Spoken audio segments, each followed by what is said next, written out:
Hey everyone, welcome to this week's reading of Throne of Deceit, book one from our series Dragons of Eisenthal.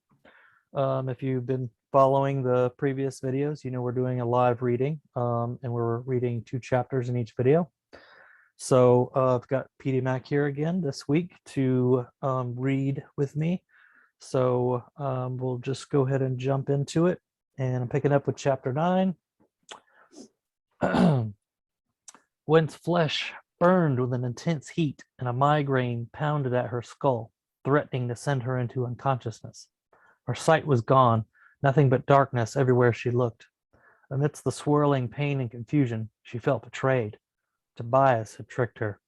She crawled in a circle, trying blindly to backtrack into the mirror, and bumped into something. A hand touched her shoulder, and she flinched away. "What's wrong with her?" Tobias asked. His concerned words echoed oddly as if he were far away. "You didn't tell me she was a prestige," another voice said. "I didn't know she was," Tobias replied. "She must be. Her body is trying to defend itself from the residual magic of the teleportation." Gwen heard someone approach her. Despite the worry she heard in Tobias's voice, the sting of betrayal was still present. She assumed the other voice was Eridor, but he sounded insane. She was no wizard. "Take a deep breath," the assumed Eridor said. "Focus on the sound of my voice." Gwen tried to do as he asked, but the pounding migraine made it almost impossible. "I can't," she gasped. "Hand me the bowl with the mint in it," Eridor said. "It's on that shelf." There was a pause. "Which one is that?" Tobias asked. Eridor made a scoffing sound in his throat. "It's the third bowl from the right." A moment later, the strong smell of mint mixed with something less desirable stung Gwen's nostrils. She gagged, but the pain in her head quickly faded. "Now can you focus?" Eridor asked her. Gwen's vision was still dark, but she turned her head in the direction of his voice. "Yes," she replied. "Good. Now listen carefully. Within the darkness of your mind, there are runes. Point your mental gaze toward your inner self and focus on the first rune that you see."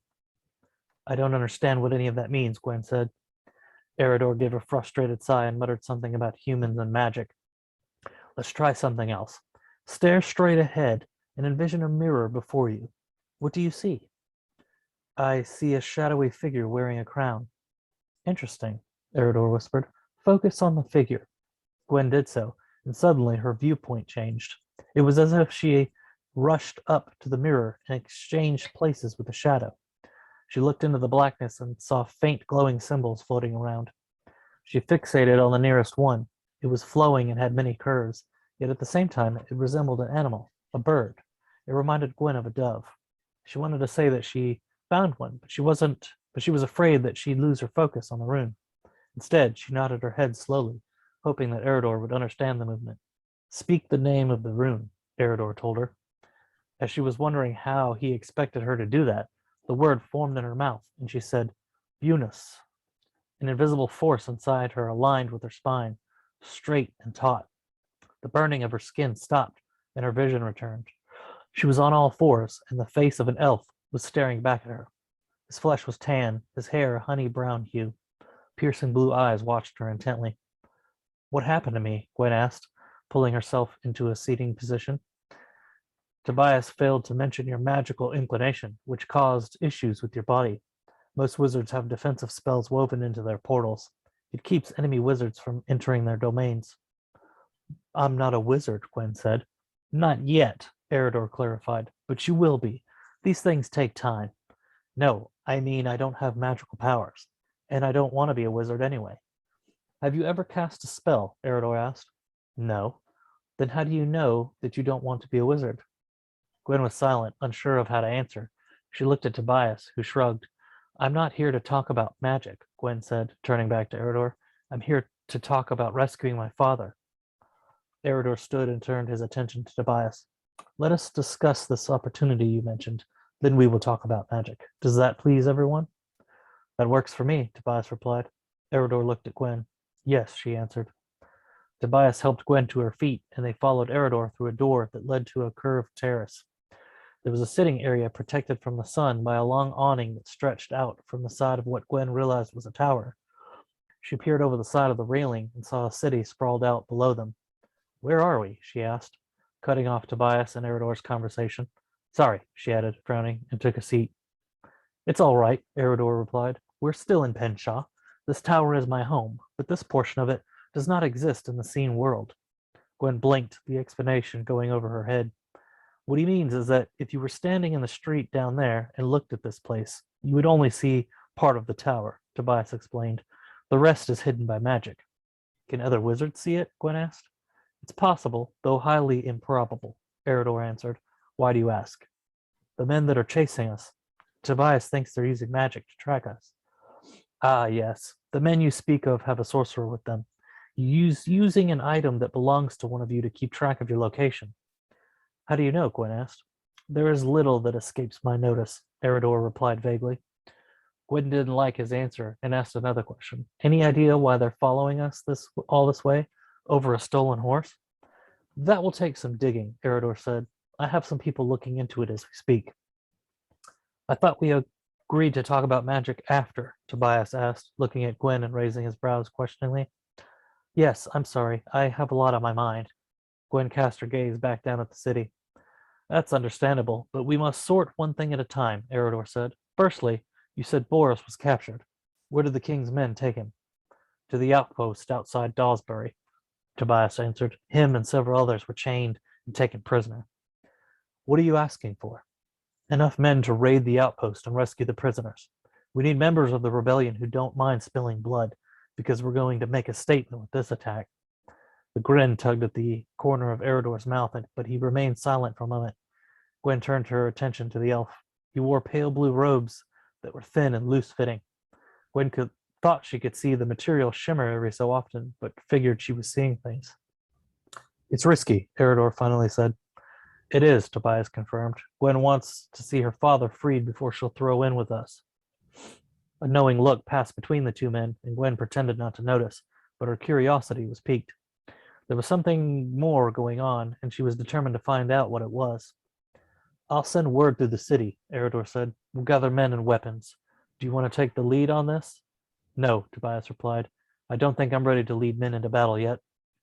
Most leaders are never ready to lead. Moments like this are thrust upon them, and they do what is needed. Regardless, I'll put Roland in charge. You'll be his second in command. I can handle that. There's one more thing. Gwen wants to help free Boris. Eridor looked at Gwen. She returned his stare. It's not safe, the elf said. I'd prefer that you stay here. I won't, Gwen replied, her tone defensive. I'm not going to force you to stay. I was merely stating my opinion. You are free to go if you want, but I think there are far more pressing matters to deal with. Such as what? Your training, Eridor said. I told you, I have no interest in being a wizard. We don't choose the magic. It chooses us. It can choose someone else because I don't want it, Gwen huffed. Eridor laughed, a melodic sound. I'm afraid it doesn't work that way. Now that you have given life to the Bunus, you will become aware of magical things. It's important that you learn to control your power, lest you hurt those around you. What is a Bunus? Gwen asked. At the mention of the word, she felt something pulse against her spine. It wasn't painful, just different. It was akin to a muscle spasm. You felt it, didn't you? Eridor smiled. You'll get used to it.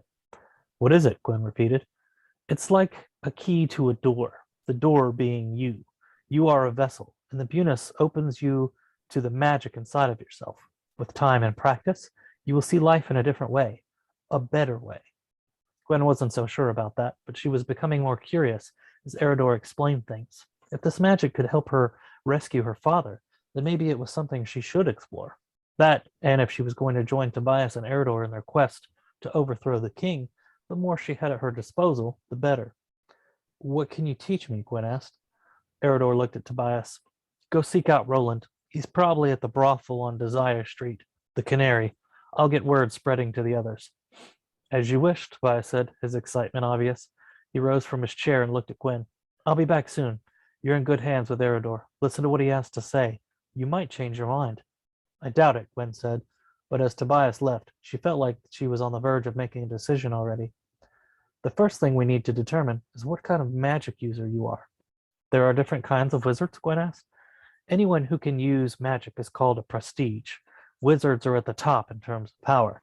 They are the rarest type of prestige and can do things most people can't fathom. That's what you are? Eridor nodded. Yes.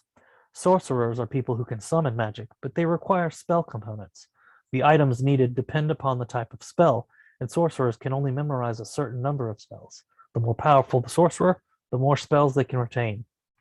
Gwen was afraid his explanation was going to take a while, and she wanted to avoid being bored. How many types of prestiges are there? She asked. 3, Eridor replied. The last type are mages. They are able to summon certain abilities through the runes they gather. Some abilities you'll learn on your own, but most of them will require someone to teach you. Once you've gained a rune, it will be displayed on your flesh. What do you mean displayed on my flesh? Like a tattoo? No, like a brand. The rune will burn itself into your skin. Where? Gwen asked, getting worried. It depends on what the rune does. Some mages are able to turn their skin into stone, deflecting arrows. A mark like that would appear on the chest, most likely. Other runes will appear on your hands or feet. So a mage could potentially have their entire bodies covered in these runes? Potentially, yes, Eridor answered, though that is up to the individual. You don't have to take every rune that you find. Gwen found some relief with that knowledge. The image of her entire body being covered in brands, whether they offered power or not, wasn't something she was keen on. Perhaps that was a bit vain of her to think, but she didn't care. How do I know which prestige I am? She asked. By taking a pilgrimage to the obsidian altar. A pilgrimage? I can't take time to travel wherever. How long does it take to get there? Eridor snapped his fingers. We're already here. Chapter 10, Connell. Hearing the half-druid's voice, Connell whirled around and dove through the window and into the river below, swimming as low to the bottom as possible, letting the current carrying him along. Arrows pierced the water above him. Feet furiously fluttering and his lungs desperate for air, he felt the current sweeping him downriver. When he could no longer hold his breath, he popped up, gasped a lungful of air, and plunged back down, never bothering to check if they were still there. Yet no arrows drilled into the water. With the current picking up speed, he prayed he was now far enough downstream to be free of pursuit. Throwing caution to the wind, he raised his head far enough above the water to inhale a deep breath while scanning the riverbanks. His luck held as he saw no one on the other side. Yet the current was beginning to move him along at a faster pace. Deciding he'd had enough of this river, he worked his way toward the left bank, coming upon a bend where the river's course had deposited a layer of sand ankle deep below the surface. Trudging along the submerged sandbar, Connell scrambled up the gentle slope and stood in the middle of a small meadow, getting his bearings. The morning sun felt good, and he peeled off his shirt, twisting it in his hands and wringing out the wetness, then laying it out on the grass. His hearing on edge, he listened to the sounds of the gurgling river and the leaves rattling in the morning breeze. Hesitating to take off his boots to let them dry, he decided worst case would be someone coming up upon him and him diving back to the river, his clothes left behind. Yanking off boots and trousers and underclothes, he wrung out the clothing and laid them next to the shirt, then lay back in the grass, letting the sun dry his body. After 2 hours of nerve-wracking imagined sounds, he was ready to move on. The clothes were dry enough to wear, though the leather boots were still wet. Judging from the direction of the sun, the river was meandering south. Connell figured this river's course would eventually lead into a town, so he worked his way along the edge. By the mid-afternoon, the forest gave way to farmland.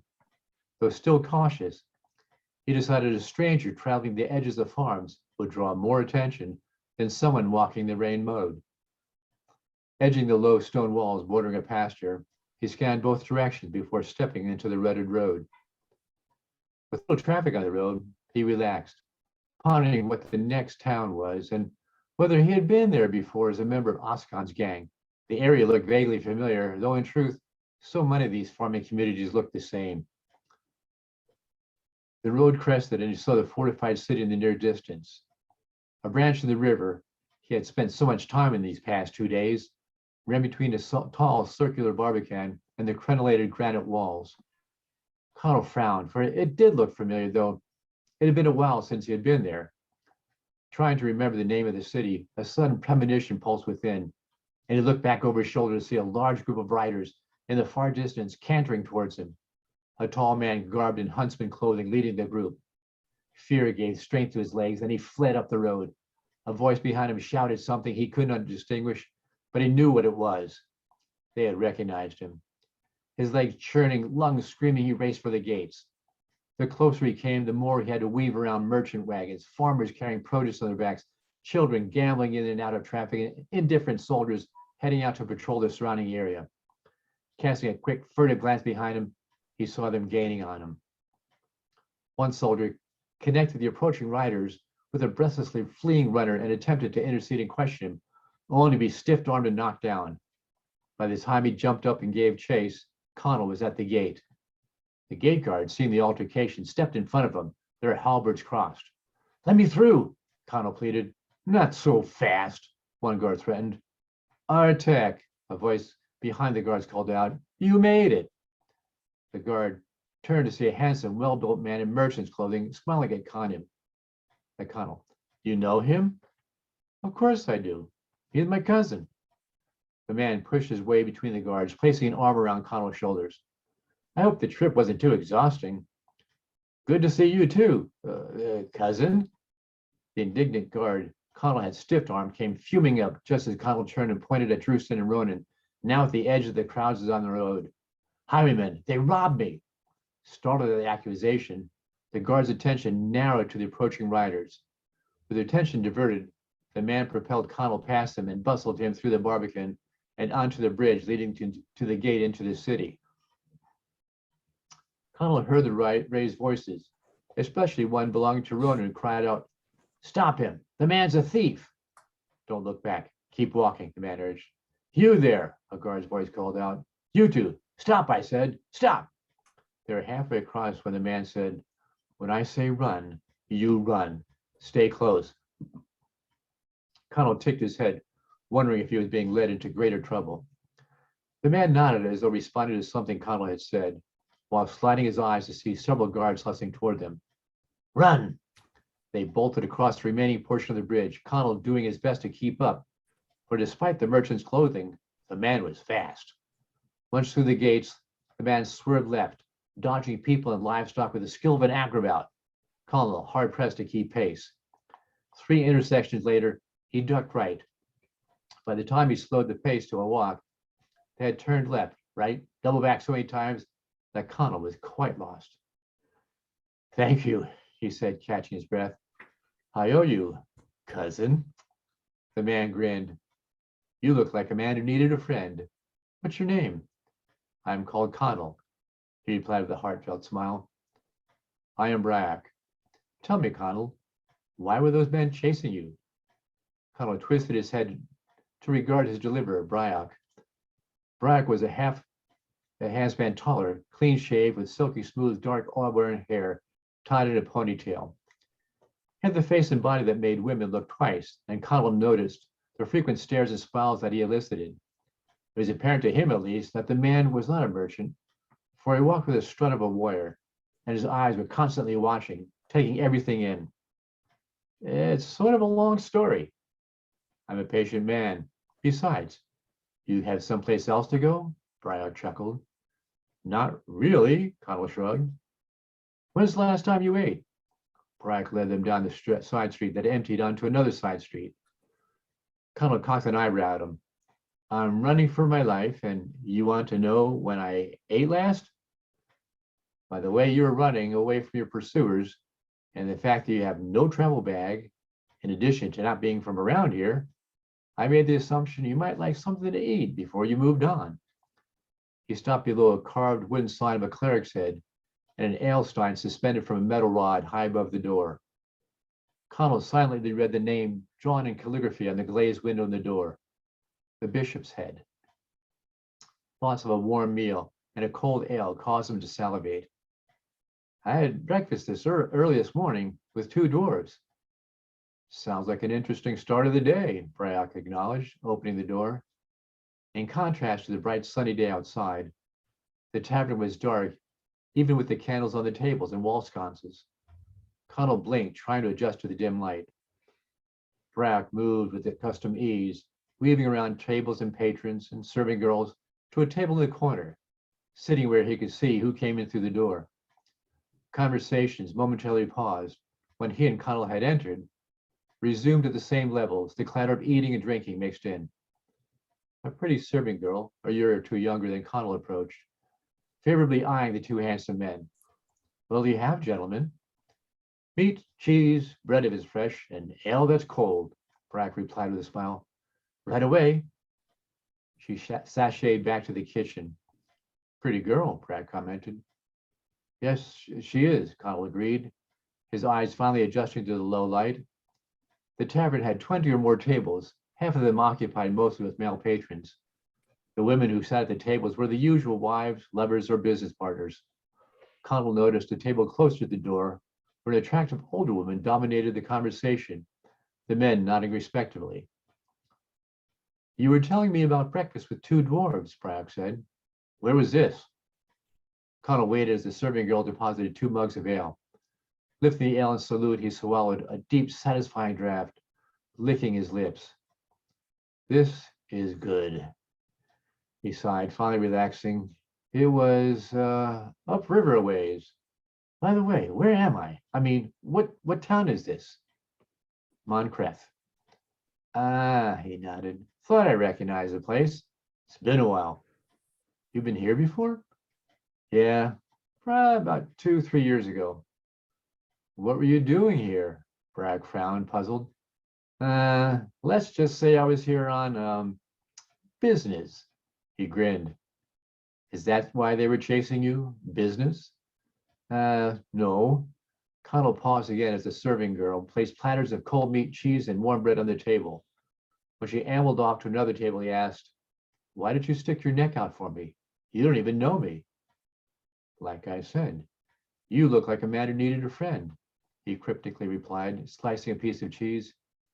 You were telling me about the two dwarves. Back to the dwarves again, eh? Why do I get the feeling these two dwarves are important to you? A middle-aged man with thinning hair sauntered up to the table, hands on hips, staring at Connell. You look familiar. Connell paused mid-bite, returning the gaze. The memory of swindling the man out of 40 gold regals suddenly crystallizing. You ever been to Hamlin? He parried. No. Connell shrugged and impishly grinned.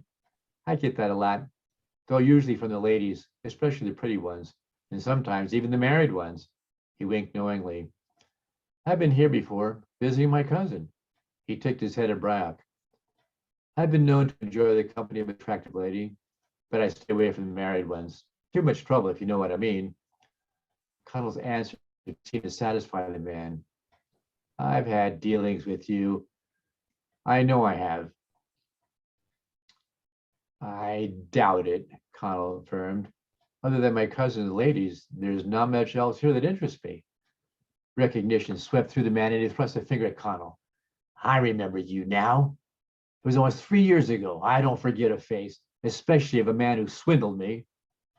You've made a mistake, Brack interrupted, his eyes flashing. Why don't you go back to your table and let us dine in peace? Not on your life, the man fumed. I'm reporting the both of you to the authorities. He stood full height, folding his arms in self-righteousness. That would be a grave error, Brack replied, his voice cold and hard. I will ask you one more time to leave us alone. Ha! The man sniffed in derision. I know my rights, and I know that man is a thief, and you're probably one too. He started to turn when Brack's hand shot out and grabbed the man by the wrist, causing him to waver and grunt in pain. Why don't you sit down with us? Connell scooted over an empty chair from a nearby table as Brack guided the man to sitting. The man's face turned ashen, and his lips quivered when his eyes abruptly glazed over. You need to finish quickly, Brack warned. I'm done, Connell answered, downing the last of his ale. The serving girl came out smiling at Connell and Briac, and then looked at the man. What's wrong with him? He's fine, Brack said. Just a little overcome with the news that his sister died. Oh, how horrible, the serving girl commiserated. The poor man. Give him a few minutes, he'll be fine. He placed several coins on the table, then adding a generous tip. The girl's eyes lit up. Thank you. Looking directly at Connell, she lowered her voice and said, I'm Bridget. Come back real soon? Connell smiled, wishing he could, but knowing it would be a long time before he set foot in Marncreth again. Come on, cousin, Brack urged. We have places to go. Once outside, Connell asked, "How'd you do that?" "Magic." Bragg chuckled, then held up his hand, displaying a small inverted ring on the tip of his middle finger. Flipping the hand over revealed a small, sharp barb. It's coated with a numbing drug. When I grabbed his arm, I made sure the tip punctured the vein in his wrist. It works very quickly. He started walking. It'll last long enough for us to get out of here. Where are we going? Connell's senses were on edge again, as though they were being watched. I've got a place close by where we can sequester ourselves for a day or two. Now tell me about the two dwarves. What is it with the dwarves? Connell demanded. Just answer the question, Bragg snapped. I'm sorry. There's a lot happening, and you may be stuck in the middle of something you have no idea about. He turned down the alley. Connell shook his head. Nothing made a whole lot of sense these past few days. Their names were Torgrith and Voldar, Bragg answered with an exasperated breath, which means Drewston probably already has them. Connell stutter-stepped at the name. You know Drewston? Yes. He's my brother. Connell sucked in a breath. He's a half-druid. As soon as he said it, a terrible foreboding filled him. He shifted to look at Bragg, whose attention remained focused forward. Does that mean? Yes, I'm also a half-druid. All right. That's a wrap for this week. So we will be back next week with 11 and 12, and you guys continue to follow along with the story. So hit that subscribe button if you haven't already subscribed, and continue the journey as we continue with the author readings every week. See you guys.